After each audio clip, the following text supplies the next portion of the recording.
Flag African power. It's good. It's happening. Well organized lie. Defeats a disorganized truth every time. Ooh-wee, man. Hey, man, look, I'm here with the Black Panther. The Black Dot Bookstore and Cultural Center. Hey, brother Kazende. Come here real quick. Yeah, real fast. We ain't gonna say that. Yeah, come on real fast. We at the beginning. Ain't nobody heard you. Come on, man. Look, we at the Black Dot Bookstore and Cultural Center, man, with Black Panther, man. Here in town for a while, man. You know we at it again, right? So we at it again, and you know we just had a powerful class, bro. You know what I mean? Real powerful class. First of all, let me show you these. You ain't seen these yet, right? Yes, in person? Last time I was in here. Oh, that's good.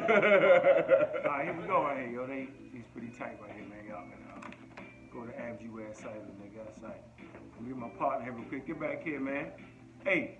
Shout out to Sarnetta TV too, yo. Thanks for putting the video up, so I appreciate you, man. You're right here, man.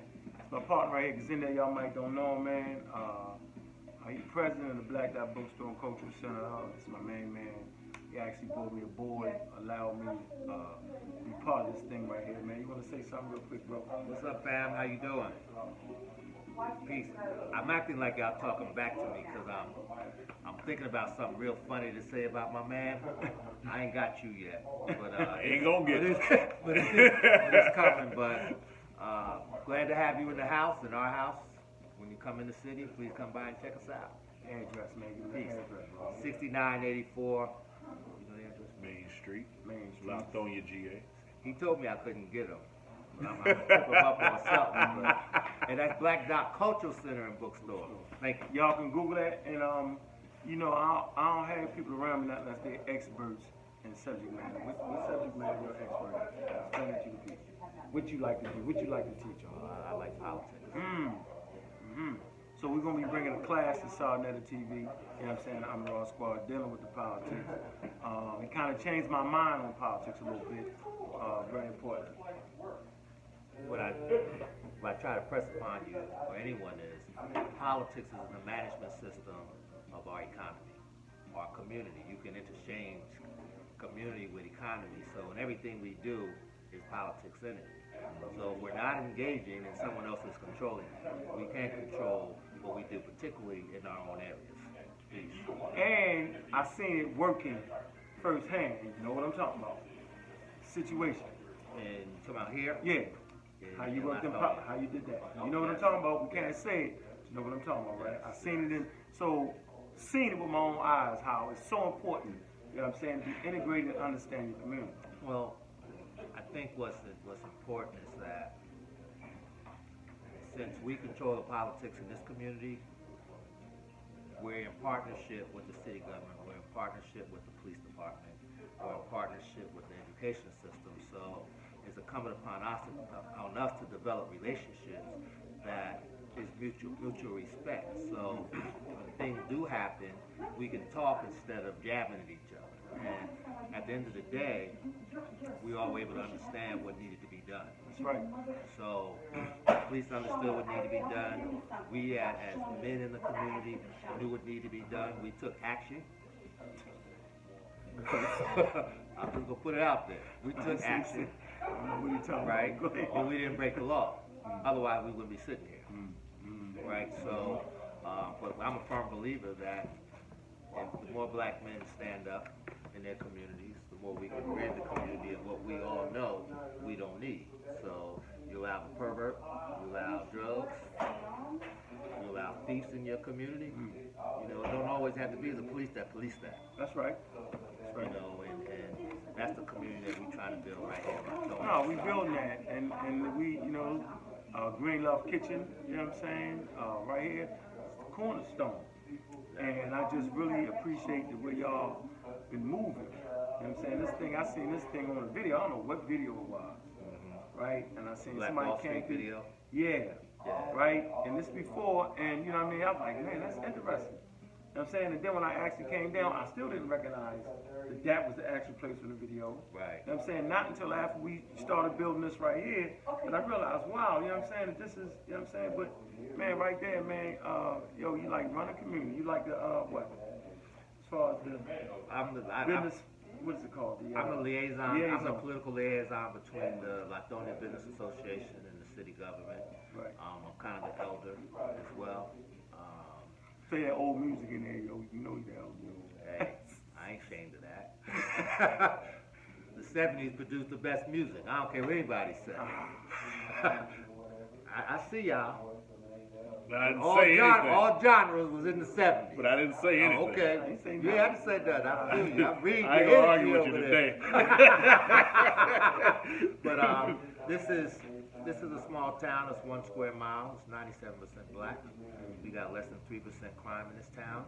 It's a poor city right now, but it won't be poor for very long.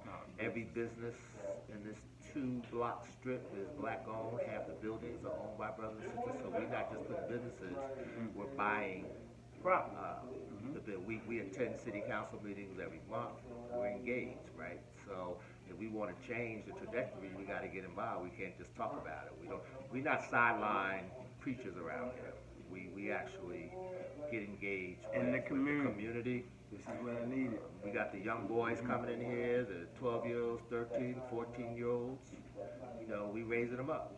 That's our responsibility. So this town, we believe, we call it the new Black Wall Street. This town can be a model for what the black community can do nationally and globally by showing the way, being active, getting involved, bringing all the pieces together, and make sure that we work. It's not going to be easy. Change brings friction, so we have our friction, but we in this not to win the battle, we in this to win the war. That's a fact. That's what's up. But I think the most important thing he did for me, he reached down.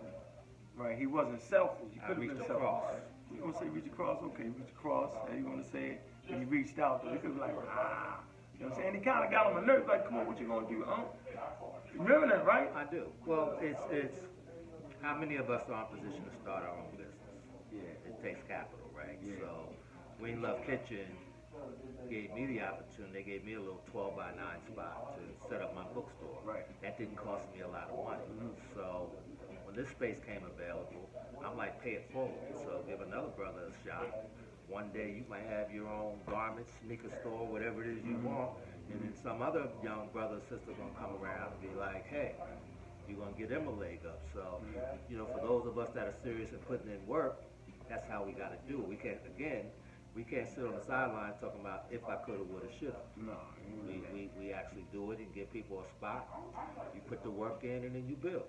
That's how we nation build, 1 block at a time.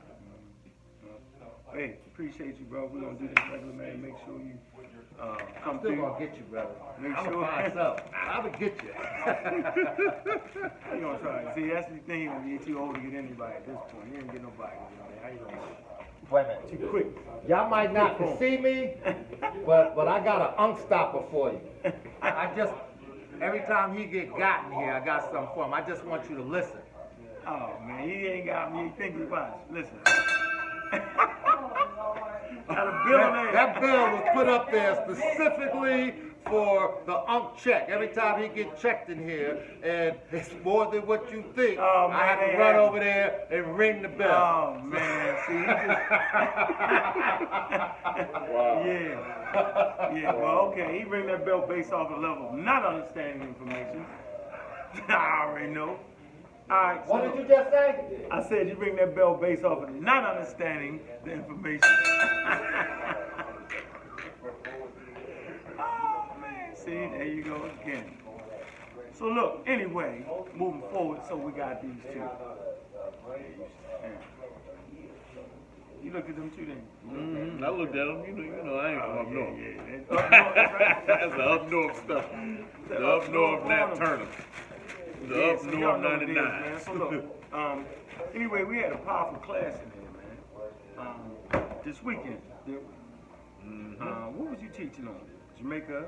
I did Spirituality in Jamaica. class on Obeya. Science comes out of the Igbo people of Nigeria and how it transforms through time in association with the UK's Netflix series. They got a character in there named Bushmaster, in which he's using Obeya to fight the main protagonist. I knew a lot of people wouldn't get what they really meant when they said the word obey, because it's different at different time periods, and it takes a kind of a general turn when it gets to Jamaica. So I needed to tell people how it got from the Ashanti people from Ghana to Jamaica to what it is today. So that's what I was teaching on. You know, he was covering scientific racism, which was a great class. I don't think a lot of people knew a lot of those facts. I don't think a lot of people knew the history of what science has been through as a body of knowledge. The black people that were associated with early models and different components of what they created. What science opinion was on certain things. I think a lot of people, you know, just lump it all together. But that's kind of what we're here for, you know, to point out the details within the framework to say, hey, I know you probably think of it this way, but look at it from this perspective. Right. You take a look at the other part of it. Brother Ujawu gave a great class on how meta nature works. Got some people to read meta nature. Got some people to recite meta nature. Broke down the basic functions of meta nature and how we read it and get into the text, which is always helpful because you know, everybody's fascinated with Egypt. So my argument is you're fascinated with Egypt, but not fascinated enough to learn how to read what they wrote. Yeah, there's a problem there. There's a problem there. So if you really, and we talking about people that are proponents of Egypt, you know, they not only do they just wear unks, you know, they change their names, they have all these iconography in their house, all of their subject matter or expertise is Egypt. So there's nothing wrong with being that, but do it to the max, you know, go all the way in, immerse yourself in Egyptian culture, and the best way to do that is the language. I promise you, if you do that, you will find out that a lot of people are lying about Egypt, making stuff up about Egypt, and you will understand that Egypt may not be what you thought it was in totality. There may be some extra ingredients here and there that you might not have known about, their relationship with bordering nations that they wrote about. So it's always a good practice. Brother Ujawu teaches class, you know, on CBA University, cbyuniversity.com. Go on there and sign up for class. So he gave a great presentation. So I think it was real powerful. We had a full, you know, we had it full in here. Yeah, man, it was done. That was real encouraging right there. Yeah, you know what I'm saying? yeah. To actually have. Yeah, shout out to the RBG Hebrews that came through. Yeah, they had the Hebrews You know, in here. we had a good crowd, man. Good crowd. And nobody left Surprised early. you didn't. Surprised you didn't. What, did they came? We just had a nice that the crowd was that Yeah, thick. yeah. Expecting that. You know, we born. Yeah. That's what they say. I know we did the library tours. You might have 5, 7 people show up. Yeah. You know, because we kept moving the spots. But now I think that we got a home now. Yeah. Gotta keep those going. I think we're going to keep it going, man. We're going to have members. We're going to have Mossy Clan members coming through teaching. Yeah. I mean, it's just a wonderful space we're in to prove that we just not no internet dudes. You know what I'm saying? You gotta have your own spot, something that you got some ownership in. We never was that, right? I just try to tell people. We give lectures in the community for the sole purpose of interacting with our community, because there are a lot of people that look at these videos worldwide, right? But they have questions. And sometimes you can't ask that on the internet. You know, you put it in the comments, I might see it, I might not. You know, you put it in the group, I might see it, I might not. Right. They try to find you on Facebook, they can't find you. So when you go out to the community and they get to come out and say, man, I'm Ross Squad having an election, I'm gonna go there and ask him that question. Yeah, I want to ask him. Ask him hard. You know, so and I remember because I was that young man with Ashwa Kwesi. So when he came to the Shrine of the Black Madonna about 3 years ago, I said, man, I'm gonna go there and ask Ashwa this question I've been wanting to ask him since I started looking at his videos. And I got up there and I took that opportunity. So I know how encouraging and how special that can be for somebody coming into the community, somebody that's been studying, somebody that's, you know, that looks up to us as far as a knowledge base is concerned to ask them questions. So we come out to the community. That's my favorite part, interacting with the people, because we always underestimate our influence. We always underestimate what people actually think about us. where people actually take the time to look at our videos and material. So to meet somebody that's appreciative and just want to build with you, it's a great feeling. So it's catching on, slowly but surely. And I never expected everybody to follow us anyway, because what we got ain't easy to hack. It takes a level of focus, takes a level of concentration, takes a level of vigor, level of study. You know what I'm saying? To get the understanding. You know what I'm saying? We've been so brainwashed with religious ideologies, European religious ideologies, right? That to even try to begin to understand the origins and the biological evolution is hard, because if you had training in traditional African systems, right, the concept of evolving and transformation would not be foreign to you. Matter of fact, it would be embedded. You would understand that things transform. Now, it might not be the biological aspect of it, but it's showing you that these early Africans, right, had an understanding of how the natural world worked. They might not have had a microscope to go into the gene working. That ain't what we're saying. We're saying is on the same level that Charles Darwin, you know what I'm saying, was able to, quote unquote, understand that things evolve and transform. That's not a new idea. Right? You can go back in the time. You can follow the Muslims, the Muslim thinkers, Al-Jahid, right? He understood that. He wrote an encyclopedia, the Book of Animals. You know what I'm saying? The same, matter of fact, Charles Darwin write a book, right? I got it in my bag. I'm going to grab it. The book is doing the same thing. It's talking about animals. Right? Most people make that mistake, and I'm going to get that and show you. If you look at the title, you get fooled. You get fooled up because you don't understand. If you look at the book, you be like, oh. You get it, and I showed that. I walked around and actually showed that. But then if you're going to go back to the Arabs, how do these Arabs get to a level, right? They translated Greek, Persian, Egyptian texts. You know what I'm saying? The House of Wisdom. You feel me? So you got the Greeks kind of have some understanding of that, and then you go back to Kemet, and then you see that these brothers was really they really was understanding how the natural world functioned. But go ahead, Ben. African nations don't argue against evolution. No. That's funny, right? They don't. Oh, that's funny. If that was truly a false narrative, you would see it in their scholars. You would see it in their symposiums, because they have their own symposiums, they have their own scholarly publications. You don't see it. Muslim thinkers don't even do it. The people that search with the Muslims, they don't argue that, because they know they had. Type in Arab thinkers on evolution. See, it only be us arguing at this point. It's just our community, it's miseducation that we all probably received in school. Because like I was telling my wife, the reason why I didn't understand evolution coming in is because, first of all, evolution in my school was probably two of these pages. The first page was a picture of Charles Darwin. The second page was Charles Darwin, Theory of Evolution. People come from monkeys. Next page.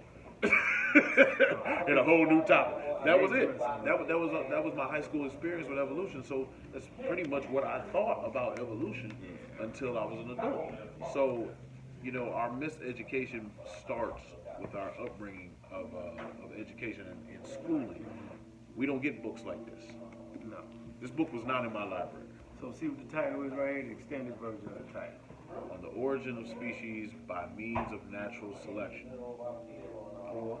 Or the preservation of favored races in the struggle for life. So if you read that, you go, oh, this book is about race. Yeah, you're all gone. You just gone. So they was using race here, not for the modern connotation, they were using for variety. Right. And if you look at the front of the book, it kind of already tells you that he ain't going to be talking about humans. Ain't none of the animals on the front of this book. Yeah, he don't even mention humans in here too much. As a matter of fact, there's absolutely no human skeletons in here. So, like I was trying to show people that it was about birds, trees, different varieties of things like this, plants. You know what I'm saying? Yeah, it never was that. And so, my enemies, and I'm going to say they're my enemies, they're enemies against the community of getting true enlightenment. You know what I'm saying? Yeah, they try to use this, against us. But they haven't read it. They haven't read it, though. That's the point. They don't even own the book. They go online and take a creationist statement. Because you got the creationists, the very thing they claim to hate. These people claim to hate religion, right? They're very religious. They're very religious, man. It's funny because we've had this conversation many times. The more you go into the pseudoscience realm, the more you become the very thing in which you are. Yes. So in this community, we have professed a hate for white people, a hate for religious theologies and ideologies, and the monotheistic way of life. But the more you go into the pseudo realm, you start to sound like them. Sound just like Hitler. You sound like all of them. Sound like Hitler. Every colonizing. Every great colonizer, we start to sound like them. Number one, we start saying we the master race. Yep. That should sound familiar. Yep. Number two, we start saying that, there's no okay. That your God's better than everybody else's. Yep, got the God. That was the whole basis behind slavery. Yep, that's the whole basis behind slavery. To a T. Right. You start to say, white man science. Oh man. Yeah. Man. Did you know that what do you think white people are saying when they say, you into that voodoo stuff? That's their version of what we say about white man science. Fact. When it's all airway, it's all the same herbs. They're just picking them and doing different things with them. But they all picking herbs. They all using medicine to cure diseases and ailments. But you start to sound just like them. Yeah, you call it evil. Matter of fact, they white man science is evil. Our voodoo is evil. It was an excellent point that was brought up. The Hebrew brother said, well, what about, the blood ritual sacrifices? Yes. It was like, yo, you got to go to the Bible for that. Because in the book of Exodus, Moses, cuts the throat of a bison. He does. Fills up a dish, a bowl of blood, and he sprinkled the blood on everybody. We didn't talk about that. Because he was really trying to ask you, we kind of killed him. Because he was really... Because you had on your garb and all that traditional thing. He was really trying to throw a slight little bit, maybe a little bit. He was really, maybe. Yeah. Because why would you ask that? You forget about the book of Exodus. But that makes people. I'm glad he asked that because that makes people uncomfortable. Yeah. So we need to answer the questions that make people uncomfortable. You can't be Hebrew uncomfortable with sacrifice because their whole religion is based around sacrifice. Yeah, you can't. You know and I don't think he is uncomfortable. Yeah, you know what I mean? They did that. I don't know when it stopped. When did it stop? When the Christians came? When it became religiousized, and it's in the book to say don't do it no more. No, you have to go right. You would have to be a Christian not to do it. The Christians do it slick. Their whole religion is based off of killing the person. The whole all of Christianity is based off of the sacrifice of blood. He gave the blood of Christ. You drink it. Drink of my blood. Eat of my flesh. It's disgusting. It's disgusting. This is the prominent tenet. So I'm wrong for animals. But you can eat flesh and blood? How about you? See how they got y'all? See that? See how they got them? See and we make the point that you got the Mayans did it, the Aztec, all y'all elbows, we call them elbows. Elbows, man. Was it elbows? Oh, y'all elbows. You know what I'm saying? Man, that's all they did over here. They was real super blood. So I don't want to hear this about Africa, this, that. I don't want to hear that, man. Most people don't. Like I explained to the brother, it's the highest concentration of energy in the body. So an energy exchange requires energy. So like what Jawa pointed out, when scientists did a study of they can take different things from the body and you can still be alive. But when they took that red stuff, your ATP is out of it. Therefore, you getting out of it. So that's what we mean by the highest concentration of energy, which we use for exchanges. So I was glad the brother asked that question. It was a good question because I'm sure somebody else wanted to ask that or was wondering about that. And I don't shy away from those questions. Some people do try to go around or whatever. No, I'm gonna give it to you real, man. That's our culture. That's our tradition. Most places in Africa, that's the law of the land. And you know, it's always funny to me when people are uncomfortable because they'll say, "Oh, you guys, you slaughter those defenses. Hey, leave here and go to Chick-fil-A." Huh? What about them beef tips you had for lunch yesterday? What you think happened with those animals? They got slaughtered. So it's funny to me. It's funny to me. It's done on purpose. Because they understand what they do, right? They get what they do.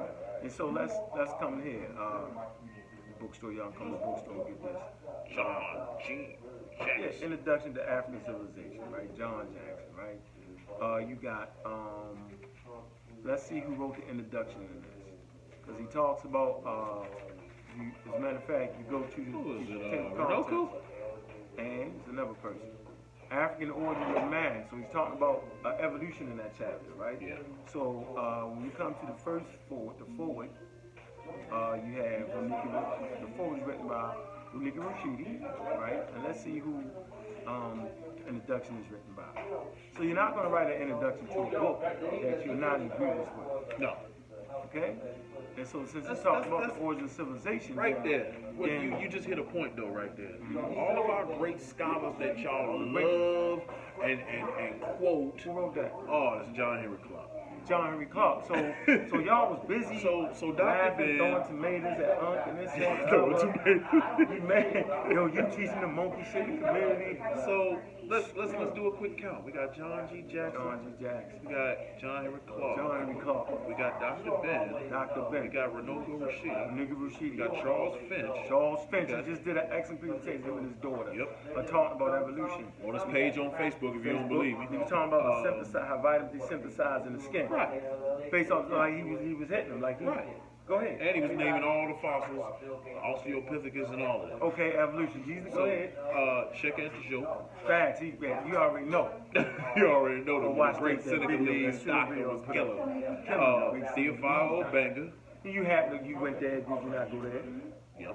Yep, went there. Yeah, I went to Sheikh Anta Diop University in Senegal, and they killing it over there. You know, they got a whole science department. They kill. So you're just not stuck in America. Oh, no. On YouTube. Oh no, you That's know, why I got to travel. That's why we don't see Black Panther too much. Yeah, I'm out of there. I'm here as less as possible. I hate it. But no. So I don't want to hear this. Most of the people take a vacation once in their lifetime, right, and make a whole career off. Right. I'm not on the beach when I go to Africa. I mean, I may hit one. But you know, I'm there always to get information. Right. So you know, we up to 7 of our great scholars. Ivan Van Sertima, you know, we up to 8 scholars now of our greatest. Some people say our golden age.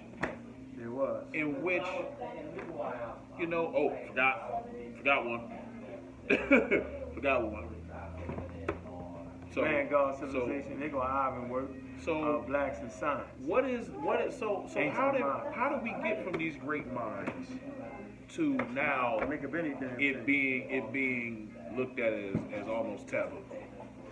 Did we was there a Men in Black thing where they just hit us with the flashy thingy and we forgot that these great scholars supported evolution? Is that what happened? No. Or was it that y'all never really read these books? No, well, no, we gotta talk about that because a lot of people they advocate John Jackson, John Henry Clark, Dr. Ben, Sheikh Anta Diop, Ivan Van Sertima. You'll hear people say their names all the time, how great they are. But I don't think y'all really took the time to read their work. Because if you did, you would have a different opinion on the evolution. And when we show you that your master teacher supported evolution, you still have a debate stance against us. That's called cognitive dissonance, if you didn't know, and confirmation bias. When somebody shows you some new information that contradicts your information, that's solid, and you cannot change your opinion, it's called confirmation bias. So we have to understand that we got Albert Churchwood here, right? White boy. But who did this guy write a book with? Who did the forward for his book, Signs and Symbols of the Probable Man? John Henry Clark. He brought him back. John Henry Clark actually brought him back in the print because he knew we needed it. So the reason they would have taught evolution. Now, let's talk about why they would have taught evolution. Because I thought we were trying to find our origins. That's the point. And those origins have been replaced by spookism. I'm just gonna keep it 100. We got tales of some big head scientists making us and making white folks. We got tales of us coming from a planet.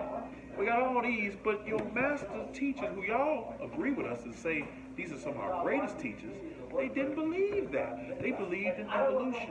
They believed in the evolution of man. So what's the joke? The joke's on you, Jack, I guess. I don't know. What's the game? I'm trying to figure it out. Because y'all telling on yourselves. Y'all know y'all ain't read these books.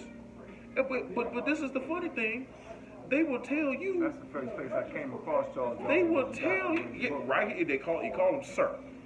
He call him Sir Charles Darwin. So the funny thing is when you come into the conscious community and you be like, what do I need to read? Everybody had that point where they was like, I'm new. I want to learn about my people. What do I read? And your teacher say, Dr. Ben, Mother of Civilization, John G. Jackson, Man, God, Civilization, John G. Jackson, The Origins, African Civilization. They'll recommend these, right? They sure will. You turn right around and tell you that evolution is just a theory. So that you're telling on yourself. You didn't read these. And you should never recommend a book that you never read. You should never do it because you don't know what's inside of it. Yeah, they never did read the book. And when they come back with questions about evolution and you tell them to the contrary what's in this book, you confuse them. You confusing them. I remember asking Ashwell Quasi about evolution. I said, Baba, what you think about evolution?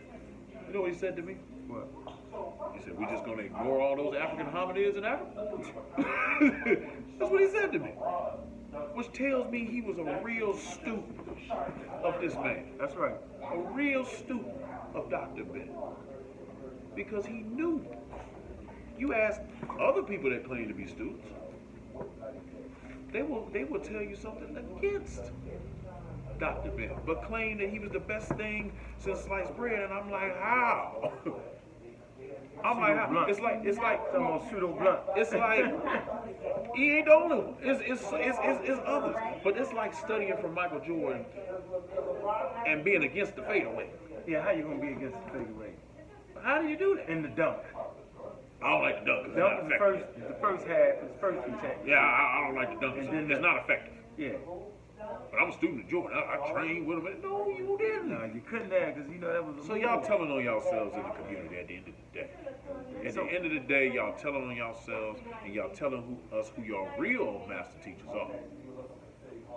So you come to the Egyptian idea of the afterlife by Wallace E. Burge, and we talked about evolution being an African concept, right? And so you come to page 27, and he talks about Kepler. Then he gets to this part. He says, we must notice in passing that the God whose words we have quoted above declares that he evolved himself under the form of Kepler, where Kepler means evolved too, right? So the God, right, evolves, you know what I'm saying? He involves himself as Kepler, okay? And he goes on to say, and that his name is Osiris, the premortal matter of premortal matter. See how they repeated that, right? And that as a result, Osiris is identical with Kepler in respect of his evolutions and with births. the word rendered evolution is kept at a literally rollings, and that rendered primordial matter is not the original stuff of out which everything was made. It's not. We talked about, if you study traditional African systems, which you have taken on. The whole damn Monster Clan. Okay? Monster Clan warriors up, right? Spirits is flying, pseudos is crying. Not.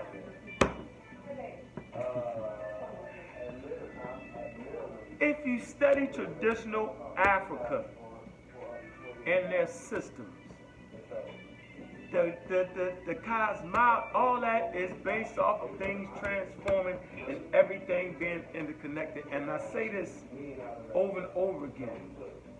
Evolution is not a new idea on planet Earth. Okay? It's just not that. It's not. You know what I'm saying? This thing was passed down. It took Europeans at around the 18th century or whatever to start to realize that everything is everything. How long ago did we realize? We wasn't just saying everything was everything just to say it. We didn't just go outside and say everything is everything. It was a systematic study of interrelationship, interworking that made you realize that everything was related. And me and you talked about how we built things like the community was biodegradable. The way you did things, you know what I'm saying? The way they balanced things out was based off observation of nature. Whereas though the Europeans, the Romans, these niggas, they smoked it lead. Yeah, they studied the ice in Greenland. Harm nature Right. instead of building with nature. They was harmed because they didn't know. Now they know, they still do it. They still do it. But it just shows you how long they've been on the planet. Not long enough to recognize the real interrelationship. Now the medicine has become evolutionary mind. And I showed you in the lecture that the Nubians had evolutionary mind in medicine. Because they was dealing with antibiotics. And we also found an article that talks about 7,000 compounds of medicine are out of Africa. So they're taking the medicine out of Africa, and then they're putting it in the stores, and they charge crazy prices for it. There's also an article on there about HIV cures coming from Africa. They're studying HIV. They're studying cures coming out of Africa. Because they was behind on that. They was trying to use European, outside of African populations, and it was the African scientists like, man, and I forget the name of the author. Shout out to Sister Cowley. She relayed the information to me. She sent it to me, and I'll make sure I have it in a link maybe in this video, right? And it was talking about how they was trying to ignore Africa and understanding how to fight AIDS or fight cancer. Trying to ignore that, but then they had to realize the most diverse gene pool. That's how you know we was the original, because we had the most diverse genes. You know what I'm saying? And the lush greenery, the herbs, the medicine is in Africa. You can't get that in ice giant Europe and cold Asia and brown desert Australia. No, you don't get that. No, you had to go to rainforest. South America's an excellent place. You gotta go where the animals and the plants and the all most diverse. That That's the funny part, right? Because that's where John Edmondson went. Yep. Right? He was in tropics in South America in the rainforest, right? And that's what he suggested. Darwin, you gotta go there. You gotta study that. So Darwin take this trip and he go to rainforest. See, once you go to a rainforest, Africa, stuff like that, then you shut up. Because you've never seen such a collection and such a diversity that you find in the rainforest. That's why you was talking about what you was talking about as far as the medicines and all that, right? And I brought you the article showing where they actually exploit the rainforest for the medicines. And you quickly realize you're not that special. Really quickly. Very fast. Humans are king. Humans are chosen, whatever, with your cell phone and your gun in your hand. Drop you off in that rainforest. Let me tell you something. I went on that expedition. It was a safari in Senegal. When you see a rhino Yeah, it make you say, let me Host stand. is I am to you. Yeah, you start to realize that you're in trouble. Yeah, shoot. The only thing came in my head was, why would anybody want to hunt slaves? You see these skin on that rock, it's thick, it's hard. That Ronald wasn't studying me. I was probably to that wall here. He wasn't studying. He looked up one time and looked down like he ain't gonna do nothing to me. You understand? He measured you out. So nature is beautiful, man. And nature holds a lot of cures to our problems that we can get out through science and technology. But listen, how do you think they built? That's why we study evolution. That's why we study agriculture. How do you think they built them? right. They built it off of that. All your answers are natural anyway. I mean, all your problems are natural anyway. So all our answers can be found in nature. Figure out It's found in nature. that everybody has its niche in nature. So you ain't that important. No. That this elephant can't squash you. So you have to study nature, because the more you study nature, you'll understand why the Africans highlighted certain things. Why the Africans didn't have no problem with no animals. When you study African literature and you see all of these animals in their story, and you be like, man, these Africans are pseudo. They got monkeys.